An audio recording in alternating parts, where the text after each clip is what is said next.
Bom dia, irmãos, graça e paz. Vamos abrir as nossas Bíblias no livro do profeta Jonas.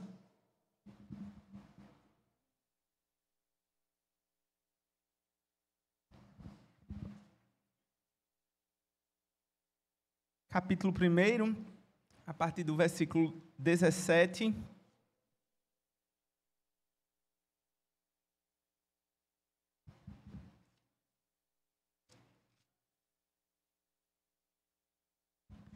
Vou fazer a leitura, peço que os irmãos acompanhem. Nós vamos ler até o versículo 4.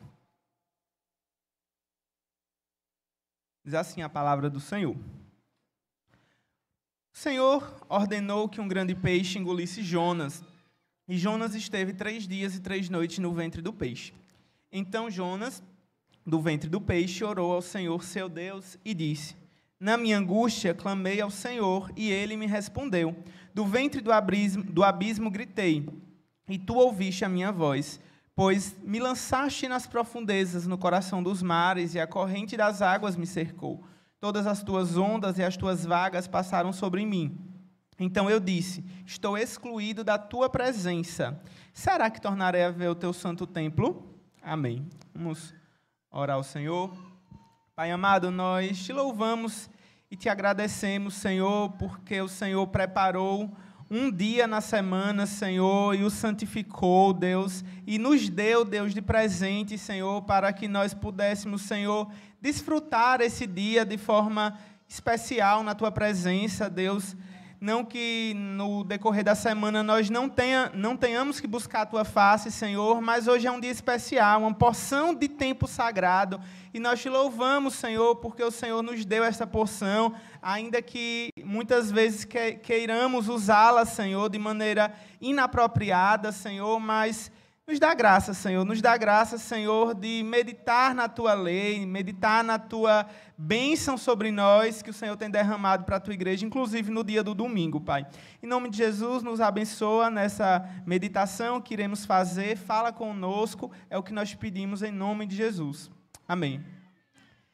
Irmãos, temos acompanhado, então, a história de Jonas, devagarzinho, aí bem suavemente. Essa é a nossa quinta exposição no livro do profeta Jonas, e a gente começou vendo aí toda a verdadeira odisseia de Jonas, quando o Senhor fala com ele, para que ele se disponha e vá até Nínive, para falar do Senhor naquela cidade, porque a maldade, a malícia de Nínive subiu até a presença do Senhor, e Jonas, ele reage de forma desobediente ao Senhor. Ele desobedece à palavra de Deus, ele foge para Tarsis, para longe da presença do Senhor. O tempo todo na narrativa a gente vê Jonas descendo e indo para longe da presença do Senhor. Se Deus manda ele para norte, ele vai para sul, se para leste, ele vai para oeste. Ele está o tempo todo fugindo, até que, de repente, o Senhor manda sobre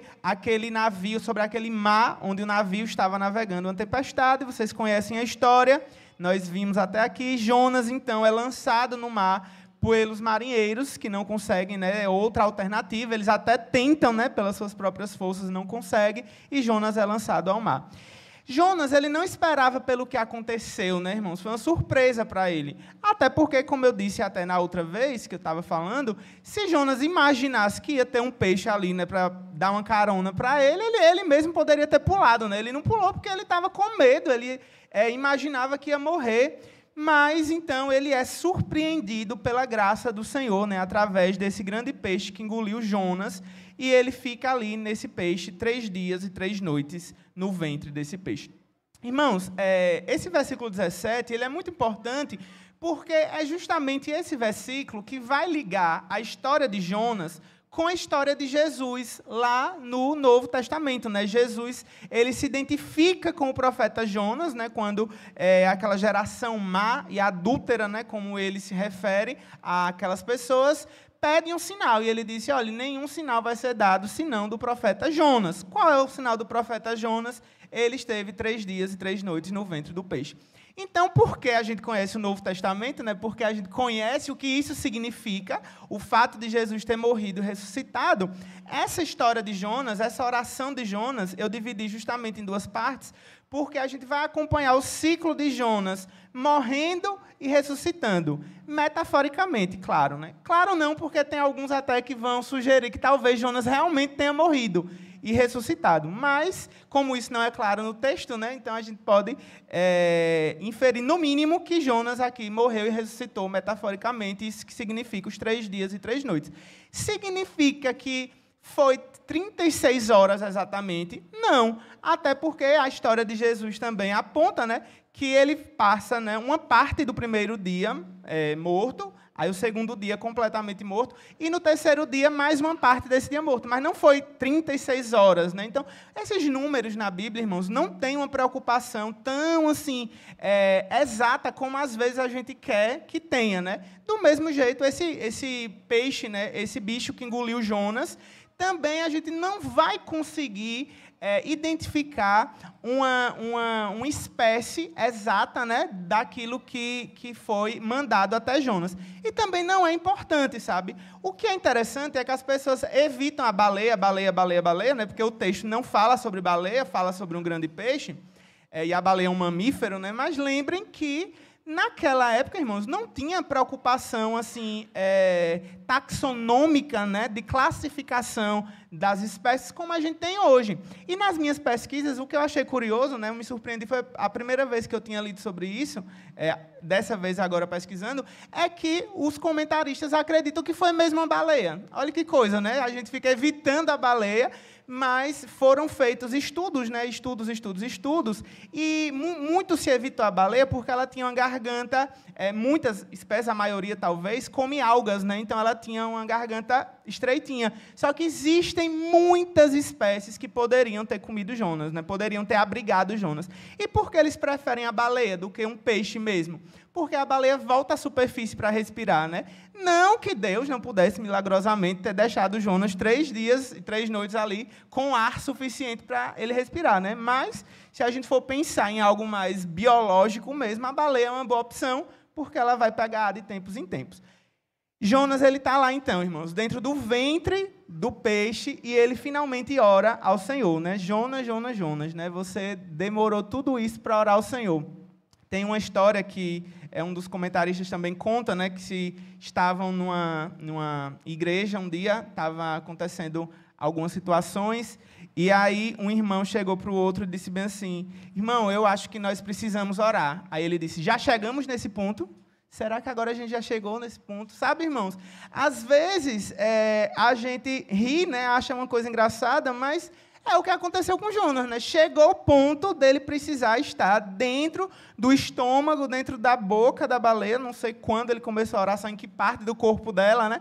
Mas, nesse momento, ele ora ao Senhor. Na sua angústia, ele clama o Senhor. E olha que interessante, né? Ao mesmo tempo que ele está dentro do peixe, de novo, ele não sabe o que vai acontecer, ele já crê, irmãos. Olha que como a fé de Jonas começa a ser ativada, né? Porque ele fala: e ele me respondeu. Pela fé, a Deus, ele continua dentro da barriga do peixe. Mas quando ele ora, ele fala: clamei ao Senhor e ele me respondeu. Do ventre do abismo gritei, e tu ouviste a minha voz. Esse salmo de Jonas, né, esses 7 versículos aqui, né, contando o versículo 1 e o 10 do capítulo 2, 8 versículos no caso, são uma colcha de retalhos, né, de 20 salmos. Os comentaristas eles encontram aqui, pelo menos, alusão a 20 outros salmos. Jonas é alguém que conhece a Bíblia, né? Ele tem uma ligação muito forte com a palavra do Senhor. E sabe por quê, irmão? Jonas tinha essa ligação muito forte com a palavra do Senhor, porque Jonas cultuava, né? Ainda que fosse, né, um profeta do Reino do Norte, o Reino do Norte não adorava no lugar certo, que era para ser Jerusalém, né? E Jeroboão institui esse culto idólatra, esse culto falso.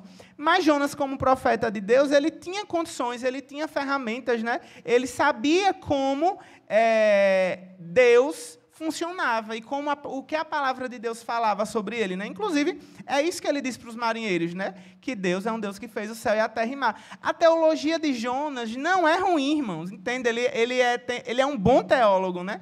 Ele só não consegue aplicar isso, né? Infelizmente, na prática mesmo, ele age na contramão daquilo que ele acredita. E ele está, irmãos, nas profundezas. Entenda que Jonas, aqui no capítulo 2, ele vai nos mostrar o quão fundo ele chegou, né? Versículo 3, me lançaste nas profundezas, no coração dos mares, a corrente das águas me cercou. Todas as suas ondas e vagas passaram sobre mim. É como se Jonas aqui fosse um anti-Noé, né? Enquanto Noé estava seguro das ondas dentro da arca, Jonas estava do lado de fora da arca, estava sendo açoitado por essas ondas, por essas vagas, né, por essa tempestade terrível.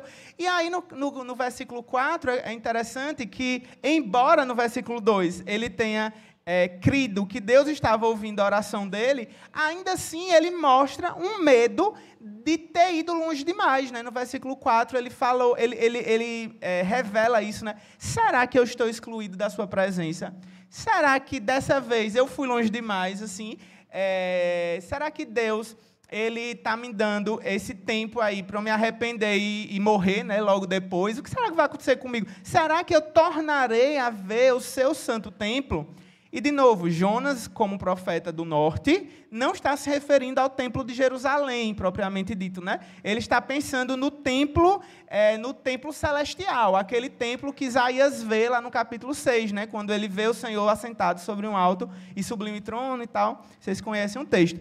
E aí, irmãos, veja bem, Jonas, ele precisa chegar até esse fundo do poço mesmo, né? O lugar mais profundo que ele consegue chegar, para que de lá o Senhor ele tire Jonas de lá, né? É interessante que primeiro Jonas vai até o fundo, para que depois o Senhor faça Jonas subir de lá. Versículo 6, a gente não leu, né? A gente vai tratar com ele na próxima vez, mas ele fala que desci até o fundamento dos montes, tu, porém, fizeste subir da sepultura, ó Senhor, meu Deus. Aqui a gente vai encontrar Jonas pela última vez no lugar mais baixo que ele poderia estar, mas a gente sabe, né, porque a gente conhece o resto da história, que é de lá que o Senhor vai tirar Jonas.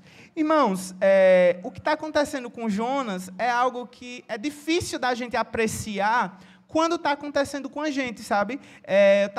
A gente estava vindo para cá, para a igreja, né? A gente estava ouvindo uma música falando sobre clamar a Deus e tal, independente das circunstâncias, e aí eu dizendo para minha esposa, para minha mãe, eu disse, é tão bom, né, cantar essa música agora, não está acontecendo nada, né? Está tudo bem na nossa vida, né? Agora a vida está boa, tal. Agora, e cantar isso em um momento em que a gente está no fundo do mar. Cantar isso em um momento onde a gente está debaixo das ondas e das vagas que estão passando sobre nós, né?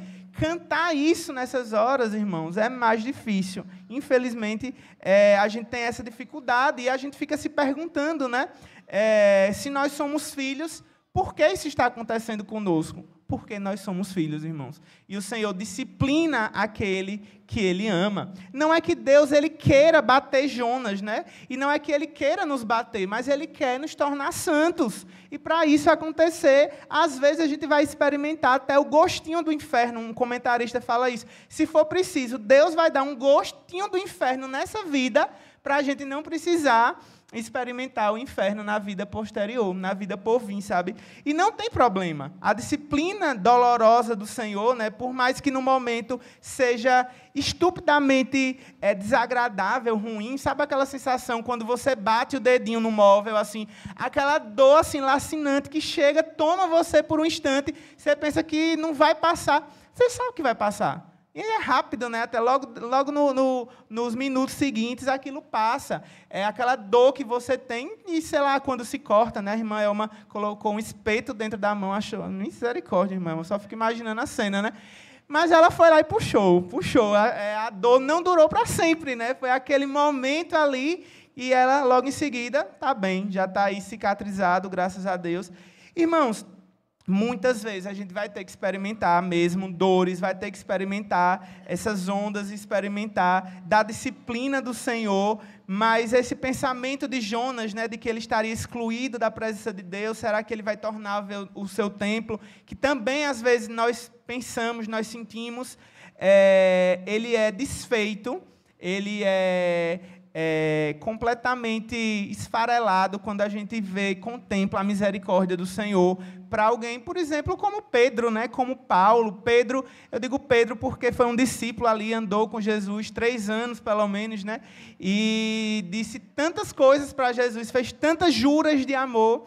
E, de repente, quando Jesus mais precisou, não foi nem quando ele negou, né? Antes mesmo, lá no Getsemane, quando Jesus precisava de um amigo para orar, um parceiro de oração, Pedro lá dormindo, né?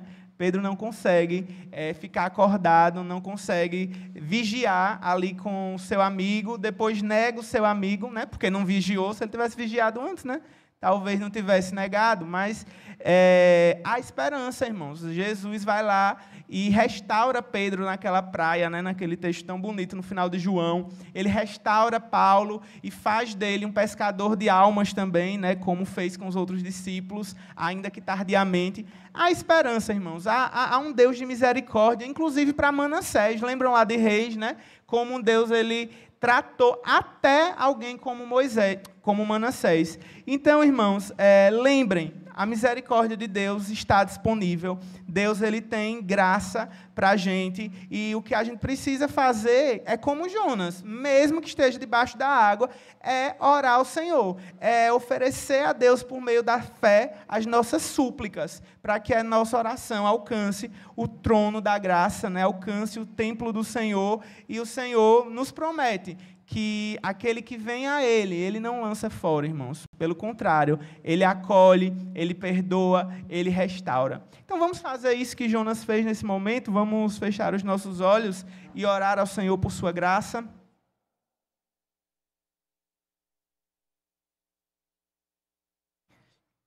Deus amado, Pai querido, é verdade, Senhor, que às vezes nós nos encontramos, Senhor, em situações tão ruins, Senhor, tão complicadas, Senhor, algumas por conta do nosso próprio pecado, como foi o caso de Jonas, outras por causa do pecado de outras pessoas, mas em tudo isso, Pai, nós cremos que há um Deus que se assenta no trono do universo, Pai, que reina absoluta e soberanamente sobre cada cantinho dessa criação que o Senhor fez. Obrigado, Senhor, por ter nos dado a revelação de quem Tu és, Pai, porque se o Senhor não tivesse se revelado a nós, Pai, nós nunca poderíamos, Senhor, experimentar da graça, Senhor, da alegria e da esperança, Senhor, de poder passar por tudo o que tivermos passar, às vezes pela disciplina do Senhor, mas sabendo que o Senhor é um Deus misericordioso, é um Deus que não se ira para sempre, mas que nos perdoa, que nos restaura quando o buscamos e nos apresentamos diante do Senhor. Deus, em nome de Jesus, que a nossa vida, Pai, seja uma vida de obediência, Senhor. Nos dá a entender, Deus, que fugir do Senhor é tolice, Senhor. Nós não queremos, Pai, ser tolos, não queremos ser como a mula, como o jumento, Senhor. Queremos ser como filhos amados, que ouvem o seu Pai, dizendo, vem, e nós vamos até Ele. Deus, fica conosco nessa manhã, Pai, nos abençoa em cada aula, em cada classe, Deus, que os alunos vão estar, que o conhecimento do Senhor sirva, Deus, diferente de Jonas, Senhor, para ser posto em prática, Senhor, e viver uma vida mais santa. É assim que nós oramos e te agradecemos, em nome de Jesus. Amém. Irmãos, cadê Jo? Ah, Jo já foi, né? As crianças das 2 primeiras classes, qual é a idade? Cadê Kate? Ah, ela subiu também, né? Vocês vão descobrir. Vamos nos dividir em classe e ali vocês vão descobrir para onde é que vocês vão. Deus abençoe.